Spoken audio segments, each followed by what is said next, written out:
Hooty hoo, all my stock market gamblers. Welcome today. I'm Tall Mike. I'm so glad you're here. Well, I hope everybody had a good 4th of July, right? So this Friday is the day after the 4th of July. The market is open, but all the traders are really still on vacation. I don't expect a lot of fireworks, but we'll see what happens today. All right, so let's say this market continuing to do the crack up boom dance, right? It just keeps making new high after new high after new high. Everybody thinks it's going higher, and it's the don't worry, be happy crack up boom, right? Now, how do we know when it's going to end? How do we know? Well, what usually happens before the market comes down is the junk bonds, the HYG. That usually drops first. That's known as a blowout in the credit spreads, the difference between junk bonds and government bonds. The spreads blow out. So the HYG actually drops as the rates on the junk bonds go up, right? So when you see the HYG drop below the 20-day, that will be a sign that the crack up boom is coming to an end. And I do think it's going to happen. I actually think it's going to happen fairly soon. We'll see how that all plays out. But I want to talk a little bit about bubbles today. Okay, so the bigger the bubble, the bigger the crash, right? I mean, the bigger the bubble, the bigger the burst. Okay, so I think we are going to see the crash of our lifetime. This is the biggest bubble in the history of the world. It's known as the everything bubble, right? Everything's up, right? Real estate's up, stocks up, everything's up. Bitcoin's still hanging up. It's coming down a little bit, but everything's pretty much up. Everything's in a bubble. And they're trying to blow air into this thing to keep this bubble inflated until the election's what they want to do. And we'll see if they can do that. But you see, what people don't get is that this bubble is artificial, right? I mean, it's just the printing of money. All we've done is print trillions of dollars, right? To blow the bubble as big as we can. So the bubble's getting bigger and bigger and bigger and bigger. And pretty soon it's going to pop. Pretty soon you're going to hear this burst of the bubble, if you will, the debt bubble. Now, here's the thing. All right. The Bank of International Settlement. You can go on their website, BIS.org, the Bank of International Settlement. Now, the Bank of International Settlement pretty much owns all the other banks, right? They have the one bank that runs the whole world. All the currencies in the world are run through the Bank of International Settlement. Now, they came out and they warned about a sovereign debt crisis that's coming. They even say it might be imminent, right? So we're going to get this sovereign debt crisis now. Okay, now what happens in a sovereign debt crisis? Well, people lose confidence in the currency. Okay, so basically they printed too much. And the people are pointing at the emperor, saying the emperor's got no clothes on. Emperor's not wearing any clothes. So they printed all the money. People have lost the confidence, and then you get a sovereign debt crisis. See, what they're doing is they're printing their way into the debt explosion. And when this debt bomb goes off, it's going to be the big burst of the bubble. It's all debt related. Now, here's the thing. It's definitely going to happen. Is it imminent? I hope not. I hope we got a little time left.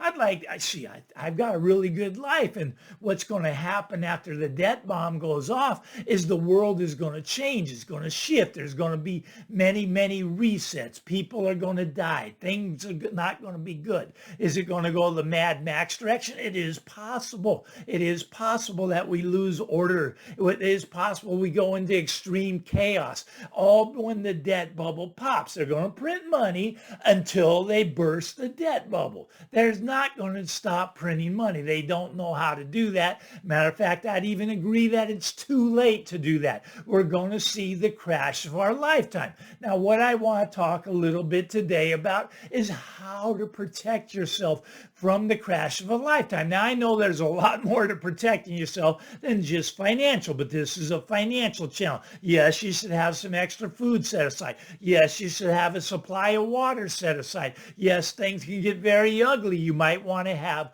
some protection for your assets, for your food, for your water.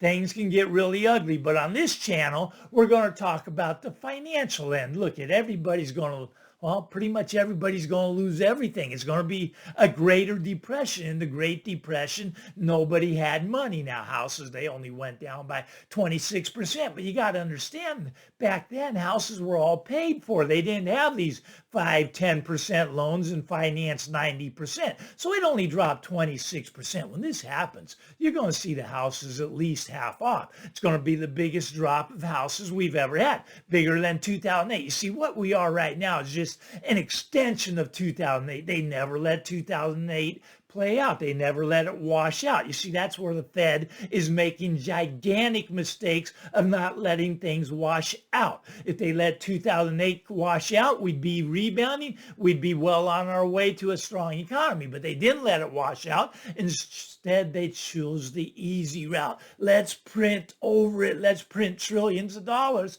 and continue the bubble. So this bubble's just a continuation of the '08 bubble. Now, in '08, house prices came down 34%. Now it's going to be bigger this time. It's going to be at least 50%. I'm saying 40%, but most people are calling 50% that know what's going on. A lot of people don't know what's going on. That'd be a Mr. Ramsey. That'd be a Barbara Cochran.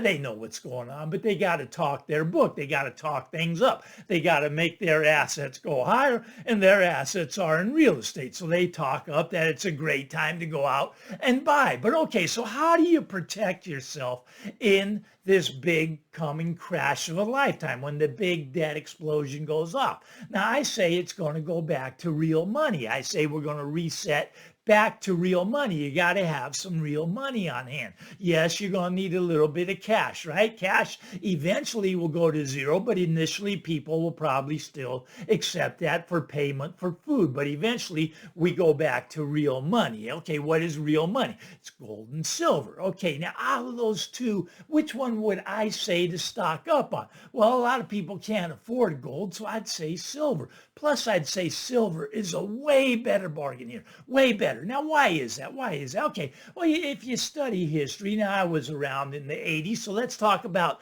1980. 1980, we had the big bull run. The 70s, we had all that inflation, and gold shot up to $800. Now, where was silver at the time? Well, silver had shot up to $50. $50, $800. Well, where's gold right now? Right now, it's up to $2,400, right? Keeps going up, up, up, up. Okay, $2,400. Where's silver? It's not even at $50. It's down here at $30. Where should it be? It should be at $150. You see, in 1980, the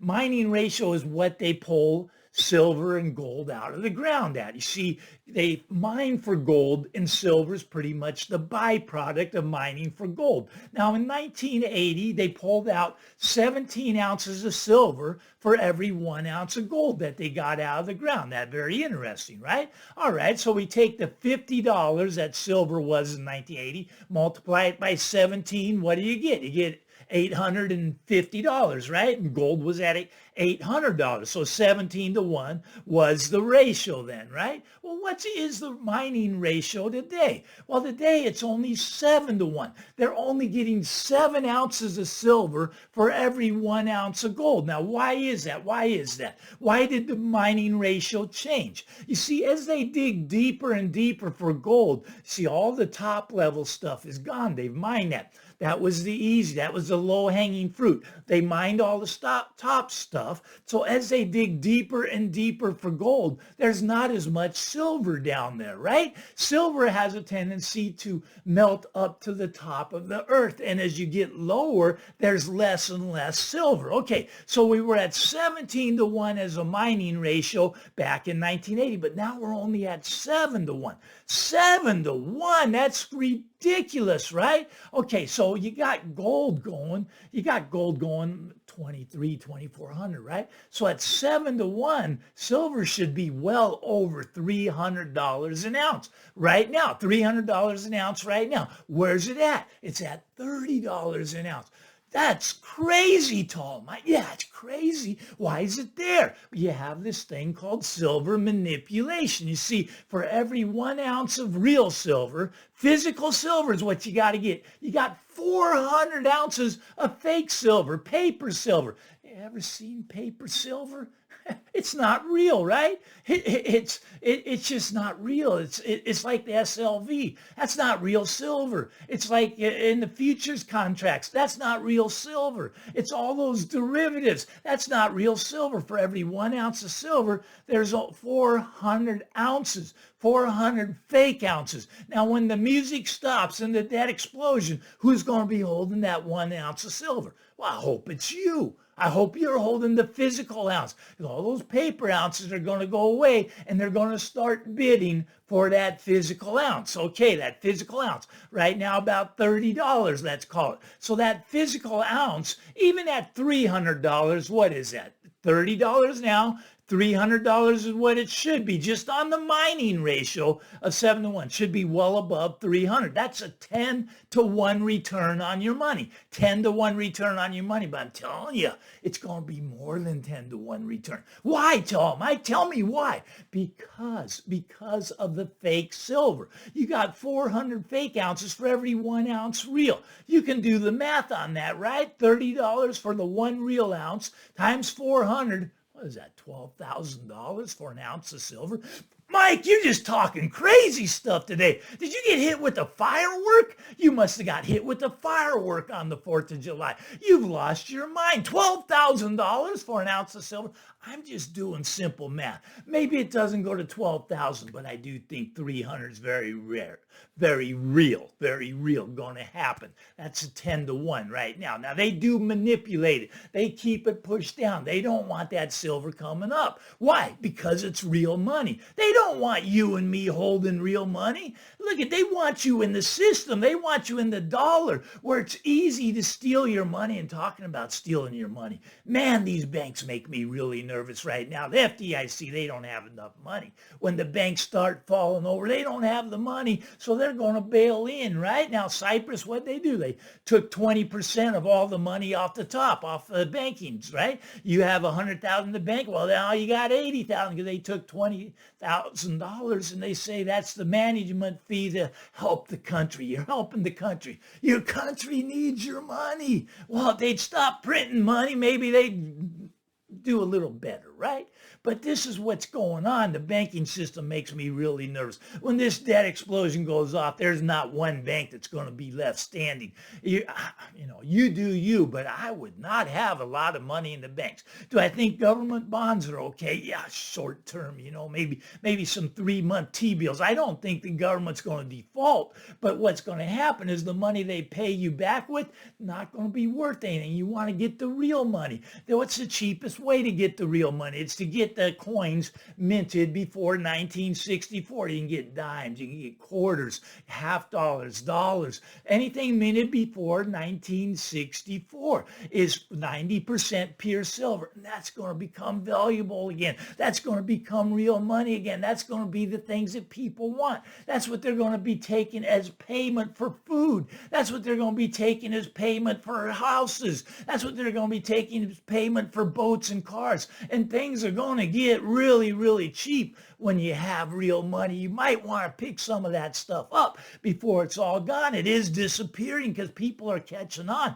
People are catching on to what the government's doing. It's pure theft. Look at this inflation stuff that they've been running. They call it 3% on their numbers. 3.4, I guess, is their exact number. I'm telling you, it's still up here at 10%. Nobody can convince me different of that. How much your house insurance go up? How much your car insurance go up? How much your grocery bill go up? It ain't 3.5%. It's closer to 10%. Minimum, probably even closer to 20-30% in many instances. Insurance has been doubling across the country. Food prices have doubled just in the last 3 years. This is getting out of control. That's why you need to get some real money, get some gold, get some silver. But silver is the bargain right now. Get some of that silver minted before 1964. Really cheap. I love the Eagles too. The Silver Eagles, those are all awesome, right? But there's a little higher premium premium on those. You got to pay $5 over the spot price to get them nowadays, but that's all right. I pay that premium, but I also want you to have some of that money that's really divisible. A dime, a quarter. You can take that and you can trade it. You can barter with it. You're going to need some of this when the debt bomb goes off. I know it's Friday. How come I like to scare people on a Friday? I don't know. Fireworks, they were pretty last night. Did you see some? I hope you did. I hope you give me the thumbs up before you go. Punch the subscribe button if you're around this weekend. Punch the subscribe button so we can talk next week. Have a great weekend, everybody. Get out there. Enjoy the day. Bye-bye.